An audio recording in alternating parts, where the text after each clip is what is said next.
আসসালামু আলাইকুম, আমি মোহাম্মদ মোস্তফা কামাল। আজকে আপনাদের সামনে ফটোশপ এর সিলেকশন টুল সম্পর্কে আলোচনা করবে। আজকে ফটোশপ বেসিকের 4 নম্বর পর্ব। তো চলুন শুরু করা যাক। আমাদের জন্য আজকে ফাইল থেকে আমরা নতুন নিউজ অপশনে যাব। নিউ অপশন থেকে আমরা যে কোনো একটা ইমেজ সিলেক্ট করব।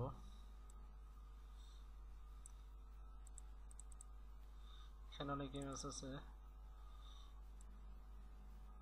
আমি এই ইমেজটাই সিলেক্ট করলাম। এখান থেকে আমি কিছু অংশ কেটে নিয়ে যাব, অর্থাৎ সিলেক্ট করব। আমরা এটাকে কয়েকভাবে করতে পারি। সিলেক্ট থেকে অল সিলেক্ট দিতে পারি, দেখুন সিলেকশন হয়ে গেছে। কিন্তু আমরা এইভাবে করব না, আমরা এই সিলেকশন টুলের সাহায্যে করব। দেখুন এখানে সিলেকশন দেখাচ্ছে। সিলেকশন টুল অর্থাৎ এই যে মেনু ভার্বের নিচে স্ট্যান্ডার্ড হরিজন্টাল একটা ভার্ব আছে, এখানে দেখাচ্ছে। যখন আমরা মুভ টুল নিয়ে আলোচনা করছিলাম তখন মুভ টুলের অংশ রয়েছে। এখন আমরা সিলেকশন টুল নিয়ে আলোচনা করব এবং সিলেকশন টুলগুলো এখানে শো করছে। এটা হচ্ছে নিউ সিলেকশন, এটা হচ্ছে অ্যাড সিলেকশন, যে এটা হচ্ছে নিউ সিলেকশন, এটা হচ্ছে অ্যাড সিলেকশন, এটা হচ্ছে সাবস্ট্রাক্ট সিলেকশন অর্থাৎ বিয়োগ হবে সিলেকশন থেকে। এগুলো হচ্ছে নিউ ইনসার্ট সিলেকশন। আর এটা হচ্ছে ফেদার, ডিফল্ট আকারে 0 থাকে, অ্যান্টি আনচেক থাকে। স্টাইল, এখানে জিনিসটা দেখার অনেকটা প্রয়োজন, কারণ স্টাইল এখানে 3টা অপশন আছে, নর্মাল, ফিক্সড সাইজ, আর একটা হচ্ছে ফিক্সড রেশিও। এখানে দেখুন হাইড উইথ কিন্তু মৃত, যখন আমি ফিক্সড রেশিও অথবা ফিক্সড সাইজ নেব তখনই এটা সচেতন হবে। তাই আমি এখানে নিলাম, এখানে ডিফল্ট আকার 64 দেওয়া আছে, আমি যে 64 রাখি, তাহলে এখন দেখুন আমি যখন সিলেকশন করব 64/64 একটা পিক্সেল সিলেকশন হচ্ছে, এই যে 64/64। এখন যদি আমি এটাকে হাইট 100 দিলাম, উইড 100 দিলাম, হাইট দিতে রাখলাম, দেখেন এরকম হচ্ছে। তাই ডিফল্ট আকারে নর্মাল সাইজ থাকে, অর্থাৎ আমরা আমাদের মন মতো সিলেকশন করতে পারি যাতে। আর এই সিলেকশন টুলের নাম হলো রেক্টেঙ্গুলার মার্কিউ টুল, নিচেরটা হলো ইলিপ্টিক্যাল মার্কিউ টুল, তার নিচেরটা হলো সিঙ্গুলার মার্কিউ টুল, সিঙ্গুলার কলাম মার্কিউ টুল, অর্থাৎ সংক্ষেপে এম চাপলে হবে। তাই আমরা এখান আমাদের মন মতো একটা সিলেকশন নেই, এটা সিঙ্গেল সিলেকশন অর্থাৎ একটা নিউ সিলেকশন। এখানে যে আমি একটা সিলেকশন নিতে চাই তাহলে এটা উদা হয়ে যাবে, কিন্তু এর সাথে আমি সিলেকশন যোগ করতে চাই, তো অ্যাড সিলেকশন করতে, এই যে টুলটা আমরা নিলে অ্যাড সিলেকশন হবে। দেখুন অ্যাড সিলেকশন হয়ে গেল,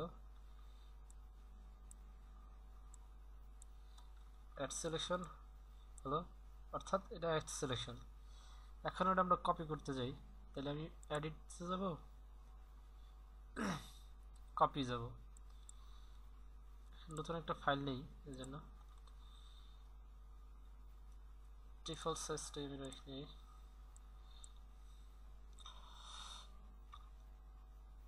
1500 পিক্সেল বাই 1000 পিক্সেল নিলাম। ট্রান্সফর্ম থেকে এটা ব্যাকগ্রাউন্ড কালার হোয়াইট নিলাম, ওকে। এখন এডিটে গেলাম, পেস্ট করলাম, দেখুন আমি যেটুকু সিলেকশন করছি সেটুকুই এসেছে। এইখানে ফাইলটা খেয়াল করুন, এই যে এখানে ফাইলটা খেয়াল করুন, এই সিলেকশনটুকুই, এই সিলেকশন এই লিকুইড হয়েছে, পুরো ফাইলটা কিন্তু কপি হয়ে আসেনি। এখন যদি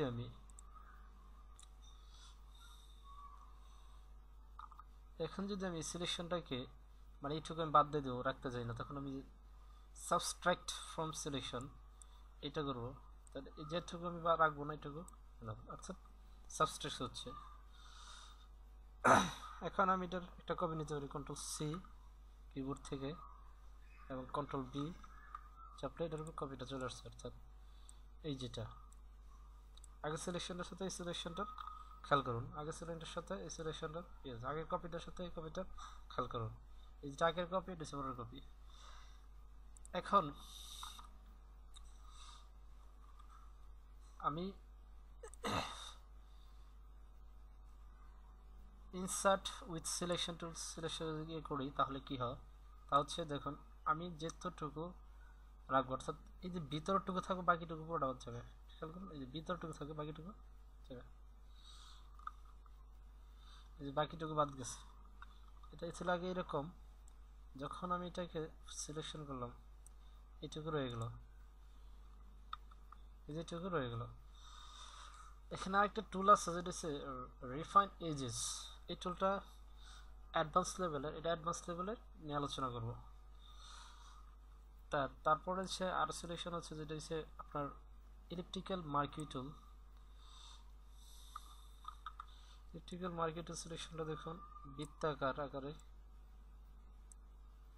এখন যদি এটা আমি কন্ট্রোল সি চেপে কপি করি এবং এটাকে এসে কন্ট্রোল ভি করি, দেখুন কত সুন্দর একটা সিলেকশন হয়ে গেল।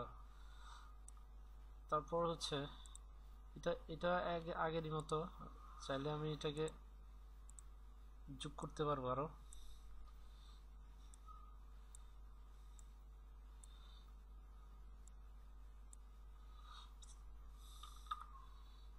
এটাতে এসে কন্ট্রোল ভি করে দিলাম এরকম। তাছাড়া আমি এইগুলো ব্যতীত আর সুন্দর করে নতুন ফাইল নেই,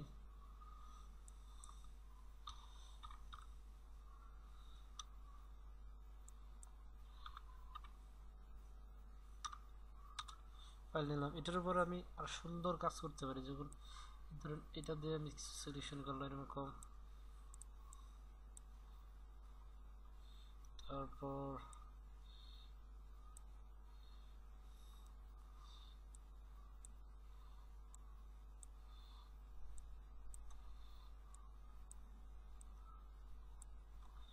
নতুন একটা লেয়ার নিলাম। এখন এটার উপর যে আমি কালার করি, এখন কি সুন্দর একটা সিলেকশন হয়ে গেল। অর্থাৎ এই সিলেকশন টুল দ্বারা অনেক ডিজাইন অনেক আর্ট করতে পারবেন। তা এই পর্যন্তই, আমরা আগামী ক্লাসে পঞ্চম পর্ব আলোচনা করব লেজার টুল নিয়ে। ধন্যবাদ সবাইকে।